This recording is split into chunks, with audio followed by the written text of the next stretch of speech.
Hablamos de una agresión a una celadora. Esto ocurrió en 2022 en el Hospital Clínico de Zaragoza. Ella puso denuncia, el agresor ahora ha sido condenado a indemnizar a dicha celadora. Lo que ocurre es que ella tiene dudas de si va a recibir algún tipo de indemnización. Alex. Muy buenos días, Miriam. Así es, en el programa hemos hablado de la preocupante número de agresiones, tanto verbales como físicas, que sufren los sanitarios. Se hablaba de una cifra de que en 2024 fueron hasta 975 esas agresiones. Y hoy le vamos a poder poner voz a una de esas personas, concretamente Sara, celadora del Hospital Clínico, que el 14 de junio de 2022 sufrió ambas, tanto físicas como verbales. Muy buenos días, Sara. Hola, buenos días. ¿Cómo recuerdas ese día, esa tarde, concretamente a las 3:30? Pues, a ver, siempre se me queda marcada la situación en que se me hizo eterno ese momento en el que el paciente se me agarra, me gira, me hace una llave, me lo intento quitar, empiezo a chillar y es cuando consigo que entre seguridad. Pero en esos chillidos acabamos los dos encima de la cama que ahí yo había acercado porque, bueno, me habían comentado el facultativo que trajera una cama de contención. Te coge el brazo, te hace una llave y te tira para atrás y eso te crea unas lesiones. Sí, en las cuales tengo que pasar un proceso quirúrgico, más una rehabilitación, más unas secuelas, pues cada día de hoy pues sigo con el supraespinoso que se me suele inflamar cuando sigo trabajando. Hasta 210 días de baja y luego vuelves a trabajar. ¿Cómo es ese regreso a tu vida normal? Pues el primer día recuerdo que fue un poco complicado, pero porque volví el primer día y volví otra vez a la misma zona donde trabajaba. Y encima no me sentí o sea, hasta ese momento aún no sentí ningún tipo de amparo. No me dio ningún tipo de seguridad de que yo volvía a mi trabajo y tuviera la seguridad de que no volvía a suceder o que no me encontrara esta persona. Ni he recibido ningún tipo de apoyo por parte de la administración. Porque esa situación evidentemente no te la esperas. ¿Cómo os apoyáis? ¿Tenéis un protocolo? Tenemos un protocolo de contención, pero es verdad que o no se activó por parte del facultativo o no sé en qué parte no se activó, porque seguridad estaba fuera, porque anteriormente a que sucediera esto, este agresor pues ya había tenido problemas en el triaje. Pues muchísimas gracias, Sara, por contarnos tu historia.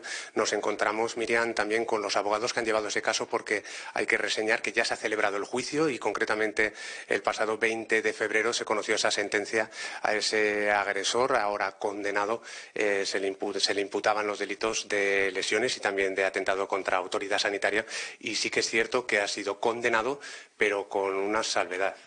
Sí, es cierto.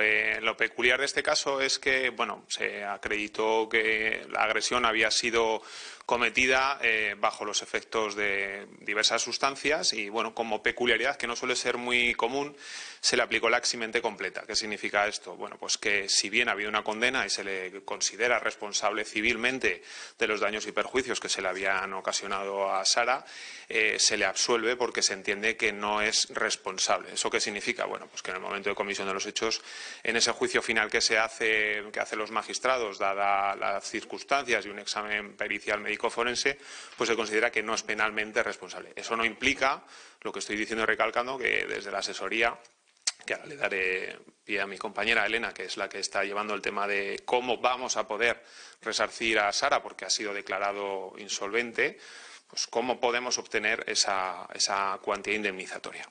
Porque estamos hablando, Miriam, como a lo largo del programa estamos diciendo, que se le ha condenado a pagarle hasta 15.200 euros por esa agresión sufrida. Elena, el problema, como comentaba Juanjo, es que se ha declarado insolvente. ¿Cómo se va a intentar solucionar esto?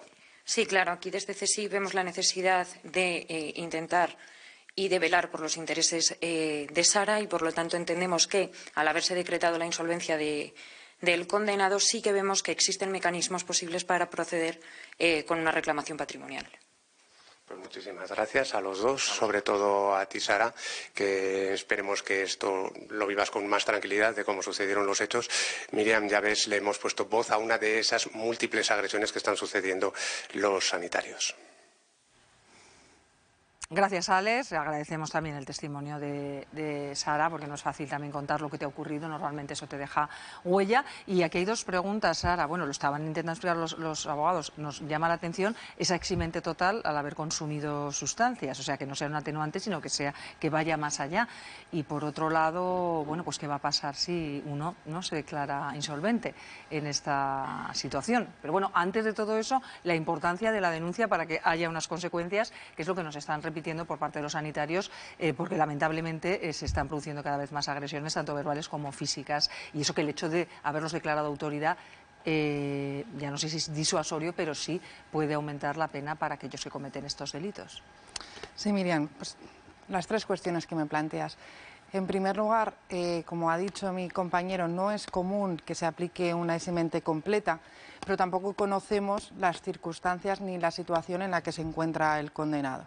Entiendo que para que su señoría la haya aplicado no es solamente el consumo de estupefacientes que pudiera haber tenido en el momento de los hechos, sino que a lo mejor él tiene algún tipo de enfermedad mental que también le hace confundir la realidad. Actuar de esa manera. Exacto. Lo desconocemos desde luego porque no tenemos esa información, pero que si se ha aplicado una eximente completa hay algo más que una ingesta puntual de sustancias estupefacientes que le pudiera alterar en ese momento su capacidad de obrar. En cuanto a la eximente, lo que conlleva es que no va a tener que cumplir pena penal alguna, pero sí que no se le exime de esa responsabilidad civil. Y entonces por eso se le impone el pago de esos 15.200 euros a la denunciante. ¿Qué ocurre? Que en estos casos, como en otros tantos, cuando el condenado no tiene patrimonio con el que hacer frente, pues se declara insolvente y al final la denunciante pues tiene una sentencia estimatoria en cuanto al reconocimiento de los hechos que ha denunciado, pero sin ninguna consecuencia, en este caso además ni penal ni civil, porque no va a tener cómo cobrar esa indemnización. Por eso también se está estudiando esa posible responsabilidad patrimonial del Salud, que ahí ya tendrá que ser otra jurisdicción, con la contenciosa administrativa y con otro planteamiento totalmente distinto al que se ha llevado a cabo por vía penal contra el condenado, y que, bueno, yo puedo mantener mis dudas en cuanto al resultado que pueda tener. Sí que entiendo perfectamente que todos los sanitarios tienen que denunciar este tipo de hechos, porque aunque no tenga esas consecuencias, pues como ha ocurrido desgraciadamente en este caso para el condenado, sí que se pueden activar protocolos y mecanismos que aúnen y que refuercen esa protección que ellos mismos están demandando ante el aumento de agresiones que están sufriendo en su puesto de trabajo. Entonces hay que denunciar sí o sí, independientemente de que luego pues nos podamos encontrar con este desenlace. Juan. Pues fíjate, encima para la víctima, que encima tan solo son 15.000 euros y encima no los cobra, ¿no? Sí que sería bueno estudiar esa posibilidad de que haya responsabilidad patrimonial, en este caso de la Administración, porque claro, está sucediendo en un lugar público.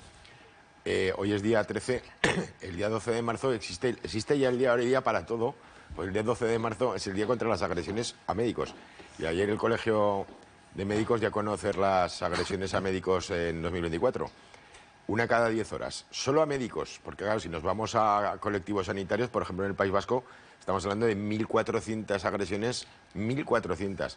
O si nos vamos a Andalucía, el 80%, según una encuesta bastante solvente, el 80% del colectivo sanitario admite haber sufrido agresiones verbales. Y casi un 40% dicen que tienen miedo. Entonces, claro, estamos en una situación, porque es un fenómeno social, pues que nos deja a todos un poco pues ojipláticos. Sin duda, pues habrá alguna razón de que esto suceda, pero lo que sí que está claro es que hay que meterle mano al tema y hay que poner seguridad, porque estamos viendo que no es una cosa puntual que haya sucedido, no, es una cosa que ha venido para quedarse y desde luego pues va a más, y lo que no podemos hacer es tolerarlos desde el principio. También hay que tener en cuenta que en lo público hay bastante más que en lo privado, aunque en lo privado también sube.